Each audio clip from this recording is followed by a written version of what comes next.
오늘 함께 읽은 말씀을 통해서 종의 멍에를 다시 매지 말라라는 제목을 함께 말씀 생각해 보려고 합니다. 예수님 우리를 자유케 하신 줄로 믿습니다. 예수님께서 말씀하셨죠. 묶인 자, 매인 자, 모든 사람들을 다 자유케 하셨는데 무엇보다도 죄의 종이었던 우리를 자유케 하셨습니다. 죄와 사망의 권세 가운데 죽을 수밖에 없었던, 죽었던 우리를 살리셨다. 그것이 에베소서 가운데 있는 말씀이죠. 그러니까 우리는 죄가 들어와서 사망의 권세, 그 모든 지옥의 권세가 우리를 붙잡고 있었는데 예수님이 그것을 십자가의 보혈로 우리의 죄를 다 용서하시면서 해결하여 주시고 우리를 진노의 자리에서 하나님의 자녀된 자리로 옮기셔서 또 하나님께서 예비하신 천국의 상속자가 될 수 있도록 그렇게 만들어 주셨습니다. 그게 은혜란 것이고요. 그게 자유란 거예요. 예전에 한 TV 개그 프로그램에서 그런 거 있었던 것 같습니다. 어떤 가난했던 부부가 갑자기 큰 부자가 됐어요. 부자가 되었으니까 이제 우리도 부자처럼 살아보자 그러면서 아주 비싼 그런 음식점에 갔습니다.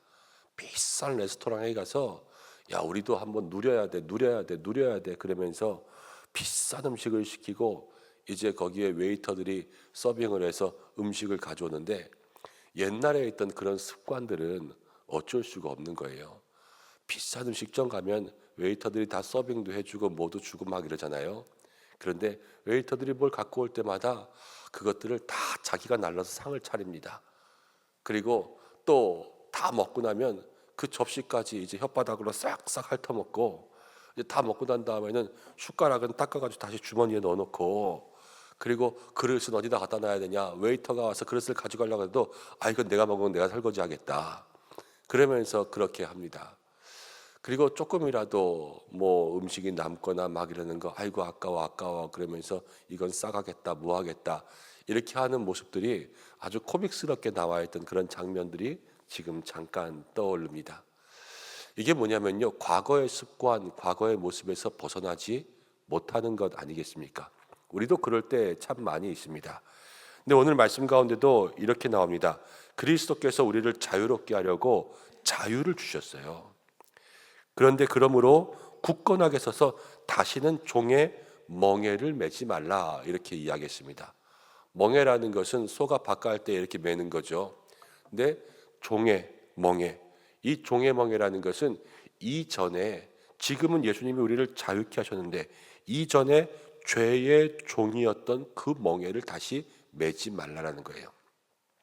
죄인의 삶, 옛날의 습관, 여기서 죄인이라는 것은 율법에 얽매여서 그거 율법 못 지키면 나 안 되는 거 아니야 이렇게 스스로 얽매여 살았던 그 삶으로 돌아가지 말라는 거죠. 여러분 우리가 여기서 종과 멍에들을 잠깐 생각해 보면 종이라는 것은 누군가에게 소속되어서 그 사람의 노예가 되어 있는 것을 이야기하죠. 어떤 사람이 한 사람의 종이 되었습니다. 이 종은요, 이 사람에게 속해 있어요.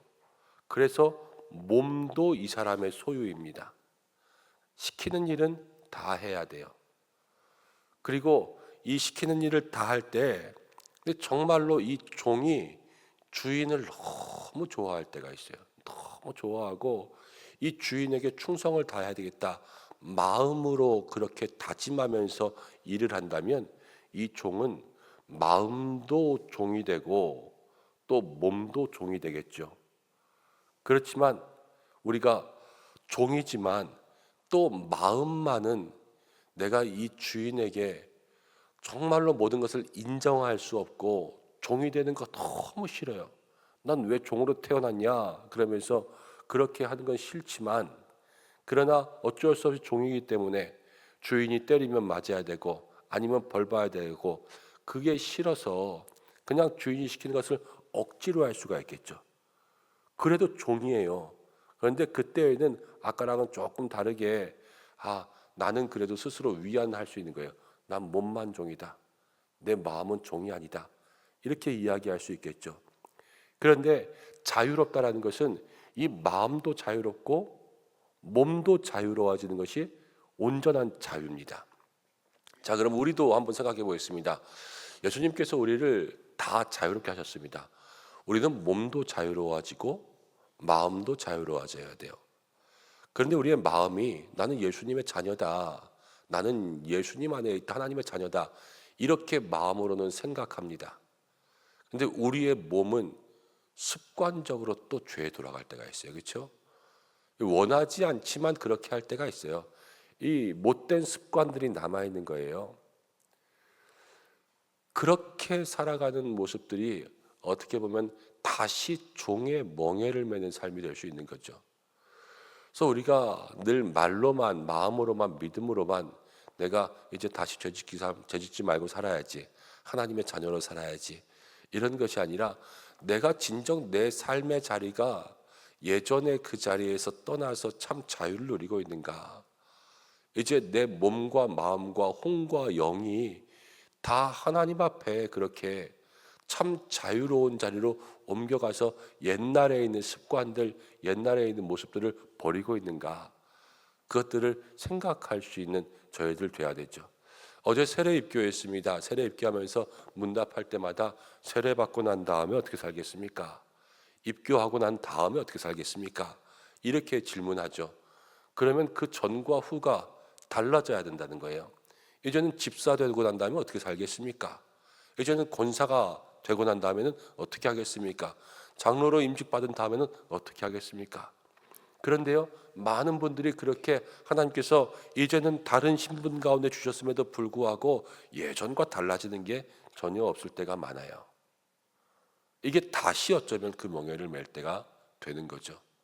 아, 우리 안에 하나님께서 우리에게 정말로 하나님의 자녀로 달라지게 해주셨는데 이제 그 삶 속에서 내가 이전과는 다르게 살아야 될 모습은 무엇인가? 내가 다시 돌아가고 있었던 그러한 모습들은 무엇인가? 내 마음속에서 떠올려 기도하고 진정 하나님 앞에 참 자유의 자리로 올 수 있는 여러분들 되시기를 바랍니다. 자, 4절 말씀 가운데 이렇게 나와 있어요. 율법 안에서 의롭다함을 얻으려는 너희들. 예수님이 참 자유 주셨는데 또다시 옛날에 율법으로 메어지는 사람들은 그리스도에게서 끊어지고 은혜에서 떨어진다 그랬어요. 그러니까 은혜의 자리를 하나님 새로 주셨으면 그 자리에 있어야지 은혜가 되는데 다시 옛날 자리로 돌아가는 것은 은혜가 없어진다라는 거예요. 늘 은혜롭게 살아가는 우리가 되어야 될 줄로 믿고 6절 말씀 가운데 보면 이렇게 있습니다. 그리스도 예수 안에서 할례나 무할례나 효력이 없으되 사랑으로서 역사하는 믿음뿐이니라. 이제 하나님께서 주신 자유를 누리는 삶은요, 사랑으로서 역사하는 믿음이라 그랬습니다. 그리스도인들의 참 자유는 그 안에 사랑이 있을 때 그것이 믿음의 힘으로 나타납니다. 아, 내가 하나님 주신 참 자유를 가지고 서로 사랑할 수 있는 모습이 되어야 되겠구나. 그것들을 마음속에 기도할 수 있는 여러분들 되시기를 바라고 7절 하나만 보고 기도하겠습니다. 너희가 다름질을 잘하더니 누가 너희를 막아서 진리를 순종하지 못하게 하더냐. 누가 너희를 막았어요. 그래서 진리를 순종하지 못하게 한 거예요. 중요한 것은 우리가 진리에 순종해야 된다는 거예요. 그리스도 안에 금방 자유를 주셨잖아요. 자유. 그런데 이 자유라는 것이 기독교의 자유는 좀 역설적이에요. 진리에 순종해야지만 자유를 얻어요. 그냥 자유라 그러면 우리가 하고 싶은 대로 다 하는 걸 자유라고 생각하잖아요. 그런데 우리가 진리라는 것은 참 진리는 예수님이시거든요. 예수님께 순종할 때 우리는 진정 자유를 얻게 된다라는 겁니다. 순종이라는 것은 여러분 하고 싶은 것을 못할 때도 있죠. 또 내가 내 자유지요 그러면서 자기의 마음대로 자기의 생각대로 다 해야 되지만 그게 안 될 때가 있는 거죠. 여러분 한번 생각해 보겠습니다. 우리가 자유롭다 그래서 내 마음대로 한다 그래서 나는 지옥 갈 자유도 있으니까 지옥 갈게요. 이러실 분이 있을까요? 없겠죠. 그 지옥을 누가 견디겠습니까? 여러분 지옥은 근처에도 가면 안 돼요. 아무도 건들 수가 없어요. 그런데 그 지옥불에 갈 자유가 아니라 우리는 천국에 가야 되는 것이 우리의 삶이고 우리의 마지막 목적지란 말이에요. 그 천국에 갈 수 있는 방법은요, 오직 예수님 안에 있는 것밖에 없습니다. 예수님께 순종하고 예수님이라는 진리 가운데 우리가 늘 따라가는 거죠. 그럼 이제 자유가 없어졌네.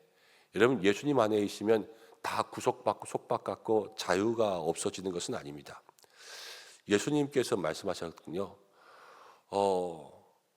내게로 와라. 수고하고 무거운 짐진 자들아 내게로 오라. 내가 너희를 쉬게 하리라 말씀하셨고, 내가 너희에게 주는 짐과 멍에가 가볍다 그랬습니다. 근데 어저께 우리가 함께 나누었던 말씀들을 잠깐 다시 돌아보면, 하나님께서 이스라엘 백성들과 여호수아가 오랫동안 전쟁할 수 있게 하셨어요. 오랫동안 전쟁하면서 여호수아가 하나님께서 말씀하신 것을 다 지켜서 행하지 않은 것이 하나도 없었어요. 여호수아는 오랜 전쟁 속에서 끝까지 하나님께 순종했거든요. 순종했더니 어떤 일이라 하면 아낙 자손들을 진멸시켰어요. 우리가 어저께 이렇게 얘기했죠. 내 안에 두려웠던 것들이 하나님께 순종하니까 다 진멸되었다. 여러분, 세상 가운데 우리가 뭐에 맨날 매여 살아요? 돈에 매여 살고, 이거 몸 아플까 봐 매여 살고, 또 사람들 이렇게 저렇게 수군거릴까, 뭐 소문낼까, 이렇게 저렇게 말할까, 이런 거에 다 매여 살아서 그거 신경 쓰면서 하는 거잖아요. 그런데 주님 의지하고 순종해 보세요. 자유로워지는 거예요. 뭐 돈이 없는 거, 아픈 거, 여러분 아프다고 늘 인상 쓰면서 살지 않아요. 정말로 믿음 안에 있는 분들은요, 병문안을 가도 도리어 저를 위로해 주세요. 어머나 이렇게 좀 아픈 거 괜찮지요? 목사님 목회하는데 너무 힘들어서 어떻습니까? 건강한 내가 뭐가 힘들어요? 아프신 분이 힘들지. 그렇지만 자유 안에, 그리스도 안에 순종하는 분들은요, 몸이 아파 누워 있어도 목사님 걱정해 주시더라고요. 뭐 돈이 없어도 내가 뭐 한 끼 못 먹는 거 뭐 어떻습니까? 주님 앞에 이거 선교사님 드렸으면 좋겠지요. 코로나 때 헌금하시는 분 너무 많았어요. 뭐 다른 걱정 그런 거 없어요. 그게 참 자유라는 거예요. 주님이 주시는 자유. 세상 걱정 근심 온데간데 없고 오직 구속한 주만 바라보면서 그 안에 누리는 그것이 우리에게 주시는 믿음의 자유라는 거죠. 여러분, 우리가 그리스도 안에 그러한 참 자유가 있어야 될 줄로 믿습니다. 진리 안에 순종할 때 하나님께서 우리에게 주시는 거예요. 오늘 이 말씀을 통하여서 하나님 우리에게 무엇을 말씀하시느냐? 다시 옛날 자리로 가지 마라. 종의 멍에를 다시 매지 마라 말씀하시고, 우리 안에 옛날로 돌아가면 은혜가 없어진다 말씀하셨고, 우리에게 진리 속에서 자유 속에서 필요한 것은 사랑이요, 또 온전히 하나님 안에 순종하면 모든 두려움과 어려움들을 사라지게 하신다라는 것을 마음속에 생각하면서 오늘 그렇게 기도하며 살아갈 수 있는 여러분들 되시기를 축복합니다. 함께 기도하겠습니다. 하나님 아버지, 고맙고 감사합니다. 오늘 우리를 주님 안에 불러주셨는데 주신 말씀대로 살아갈 수 있도록 역사하여 주시옵소서. 기도하는 제목들이 있습니다. 주께서 각 기도의 제목들마다 응답하여 주시옵고, 가정과 일터를 축복하여 주시고, 날마다 하나님께서 기뻐하시는 삶의 모습들 누리며 살아갈 수 있도록 역사하여 주시옵소서. 주님, 오늘도 우리의 모든 가정과 일터를 지켜주시기를 간절히 소망하고, 우리 교회를 지켜주시기를 간절히 소망하고, 모든 나라와 선교지 가운데 함께 하시고, 특별히 연약한 모든 환우들, 우리 어린 자녀들의 학업 가운데 주께서 동행하여 주시옵소서. 모든 것 주님께 의지하며 예수님의 이름으로 기도드립니다. 아멘.